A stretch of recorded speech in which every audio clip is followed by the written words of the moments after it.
যে এই বছরটা হচ্ছে মঙ্গলের বছর। 2025কে যদি আপনারা যোগ করেন দেখবেন সংখ্যার তত্ত্ব বিচারে সেটা কিন্তু 9 সংখ্যাকে ইন্ডিকেট করে।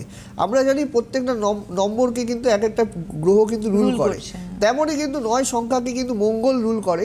হ্যাঁ, মঙ্গল যে বছর এই যে মঙ্গল, আর তার মধ্যে কিন্তু আরেকটা কথা আমি বলে রাখি, এবার কিন্তু মীন রাশির ঘরে শনি রাহু স্নাপিত দোষ তৈরি হয়েছে সেটা। এবং এই যে মঙ্গলের বছর 9 সংখ্যাকে যে মঙ্গলকে ইন্ডিকেট করে, মঙ্গলের প্রধান কাজই হচ্ছে যুদ্ধ বিগ্রহ।